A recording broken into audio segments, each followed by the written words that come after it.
Su pobre hermana respondía: no quiero escuchar nada de tu predicación. No soy peor que los demás, y eso me basta. Bueno, hermana, decía Elizabeth, aunque no me escuches, no puedes impedirme que ore por ti, lo cual hago de todo corazón. Y ahora, Señor, creo que esas oraciones han sido contestadas, porque cuando su hermana cayó enferma, Elizabeth fue para reemplazarla de su trabajo y cuidarla. Le habló mucho sobre su alma y la pobre muchacha empezó a sentirse profundamente afectada y sensible en cuanto a sus pecados pasados y muy agradecida por la conducta bondadosa de su hermana que le daba muchas esperanzas. Cuando mi esposa y yo fuimos a verla estando ella enferma en cama, nos dijo que triste y avergonzada se sentía de su vida pasada, pero dijo que tenía esperanzas por gracia, que el querido Salvador de su hermana sería también su Salvador, porque veía lo pecaminoso de su vida, sentía su propia impotencia y solo anhelaba entregarse a Cristo como su esperanza y salvación. Y ahora, Señor, ella ha partido, y tengo la esperanza y creo que las oraciones de su hermana a favor de su conversión a Dios han sido contestadas. Quiera el Señor concederme lo mismo a su pobre padre y madre.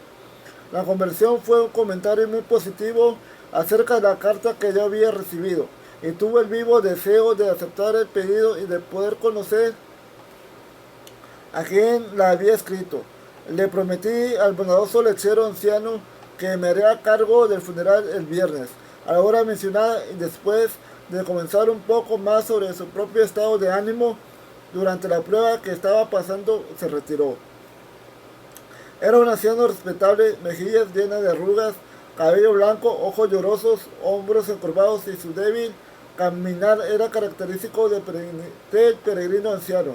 Y al alejarse lentamente, apoyado en un bastón que parecía haber sido su compañero de muchos años, vinieron a mi mente una serie de reflexiones que recuerdo con devoción y agrado. A la hora convenida llegué a la iglesia y después de un rato me llamaron para que recibiera a la entrada del cementerio continuo a la iglesia una procesión fúnebre muy respetable. Los padres ancianos, el hermano mayor y la hermana con otros familiares formaban un grupo conmovedor. Me impresionó el semblante humilde, piadoso y atractivo de la joven de quien había recibido la carta. Muy serio, pero sin afectación, con mucha serenidad mezclada con brillo de devoción. Durante el servicio fúnebre ocurrió un episodio que me parece oportuno mencionar. Un hombre de la aldea que hasta entonces había sido un personaje muy indiferente, hasta derrochador, se acercó a la iglesia por pura curiosidad y sin otro propósito que mirar la ceremonia distraídamente. También fue hasta el cementerio. Durante el culto del entierro, algunas de las palabras que se expresaron le produjeron una convicción profunda y seria de su pecado y del peligro que su alma corría. Fue una impresión que nunca olvidó, sino que gradualmente maduró hasta dar la más satisfactoria evidencia de un cambio completo, del cual he tenido muchas pruebas a lo largo del tiempo.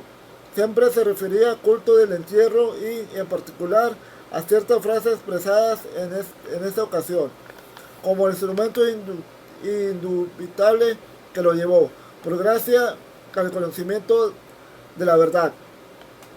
Aquel día, por lo tanto, inolvidable, recordado sea por quienes les encanta escuchar los breves y sencillos anales de los pobres. ¿No hubo acaso una feliz conexión manifiesta entre la circunstancia que trajo providencialmente a los comprometidos y a los indiferentes a la misma tumba de aquel día? ¿Cuántos se pierden los que no reconocen la dirección de Dios, quien en su providencia forman la cadena de su propósito eterno de redención y gracia? Aunque los infieles se burlen, nosotros adoremos. Después de concluido el culto, tuve una breve conversión con el matrimonio anciano y su hija. Su aspecto y manera de hablar eran muy interesantes. Prometí visitarlos en su cabaña y desde entonces he llegado a conocerlos bien. Bendíganos al Señor por los pobres y oremos continuamente que los pobres sean ricos en fe y que los ricos sean pobres en espíritu.